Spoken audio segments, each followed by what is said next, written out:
নমস্কার বন্ধুরা, রূপাস কিচেনে সবাইকে স্বাগতম। আজকের রেসিপি চিকেন থুকপা। বাড়িতেই ঘরোয়া কিছু উপকরণ দিয়ে খুব সহজেই তৈরি করে নেওয়া যায়। তাহলে চলুন রেসিপিটি দেখে নেওয়া যাক। শুরু থেকে শেষ পর্যন্ত দেখার জন্য অনুরোধ রইল। প্রথমে চিকেন স্টক তৈরি করে নেব। এখানে বোনলেস চিকেন 350 গ্রাম নিয়েছি। কড়ার মধ্যে দিয়ে তার মধ্যে দিয়ে দেব 6 কাপ জল। এর মধ্যে দিয়ে দেব 4-5টা থেতো করা রসুন, একটা মিডিয়াম সাইজের পেঁয়াজকে টুকরো করে দিয়ে দেব।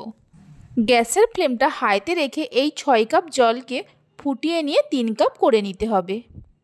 চিকেন স্টকটা এদিকে হতে থাক, ততক্ষণে একটা মশলা তৈরি করে নেব। মিক্সির জারের মধ্যে দিয়ে দেব একটা মিডিয়াম সাইজের পেঁয়াজকে টুকরো করে, 5 কোয়া রসুন, হাফ ইঞ্চি আদাকে টুকরো করে দেব, একটা মিডিয়াম সাইজের টমেটো টুকরো করে দিয়ে দেব, 2টো কাঁচা লঙ্কা আর দিয়ে দেব 10-12টা গোলমরিচ। এবার ভালো করে পেস্ট করে নেব। পেস্ট করে নেওয়া হয়ে গেছে, মশলাটা এক সাইডে রেখে দেব। এদিকে চিকেন স্টকটাও তৈরি হয়ে গেছে। দেখুন কড়াতে যতটা জল দিয়েছিলাম জলটা অর্ধেক হয়ে গেছে। এবার চিকেনগুলোকে জল ঝরিয়ে একটা প্লেটের মধ্যে তুলে রাখবো। চিকেনগুলো প্লেটের মধ্যে তুলে নেওয়ার পর 2টো কাঁটা চামচের সাহায্যে চিকেনগুলোকে এইভাবে ছোট ছোট টুকরো টুকরো করে নেব। চিকেনটা গরম আছে তাই 2টো কাঁটা চামচের সাহায্যে আমি করে নিচ্ছি। আপনারা চাইলে চিকেনটা ঠান্ডা হয়ে যাওয়ার পরেও হাত দিয়ে ছোট ছোট টুকরো টুকরো করে নিতে পারেন। সমস্ত চিকেনগুলো ছোট ছোট করে নেওয়া হয়ে গেছে। এবার এইভাবে রেখে দেব। এরপর গ্যাসের ওপর একটা কড়া বসিয়ে তার মধ্যে দিয়ে দেব 2 টেবিল চামচ সাদা তেল। তেল গরম হলে তেলের মধ্যে দিয়ে দেব মিক্সির জারের মধ্যে যে মশলাটা বেটে রেখেছিলাম পুরোটাই দিয়ে দেব আর মিক্সির জার ধুয়ে অল্প করে জল দিয়ে দেব। এবার মশলাটাকে ভালো করে কষিয়ে নেব মিনিট 3-4 সময় ধরে, মানে পেঁয়াজ আদা রসুনের কাঁচা গন্ধটা যাওয়া পর্যন্ত ভাজতে থাকবো গ্যাসের ফ্লেমটা মিডিয়ামে রেখে। মিনিট 3-4 কষিয়ে নেওয়ার পর এর মধ্যে দিয়ে দেব 1 মুঠো গাজর।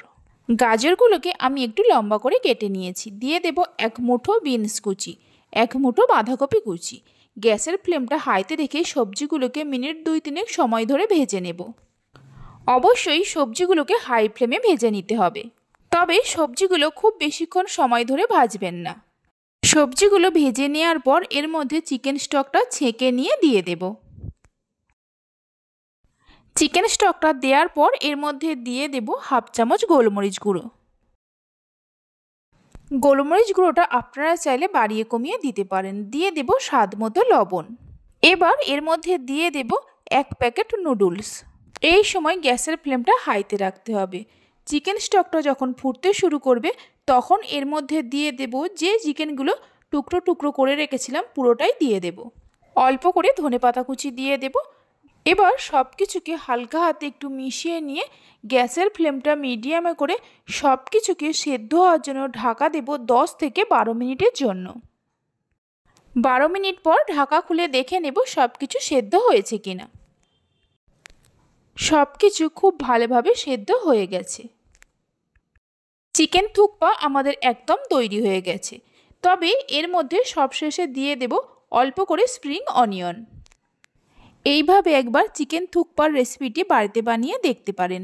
শীতের সন্ধ্যায় এই চিকেন থুকপা খেতে অসাধারণ লাগে।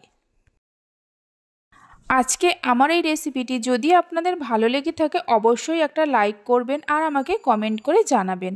ভালো লাগলে চ্যানেলটি সাবস্ক্রাইব করে পাশে থাকা বেল আইকনটি প্রেস করবেন। আপনারা সবাই ভালো থাকবেন, সুস্থ থাকবেন। ধন্যবাদ।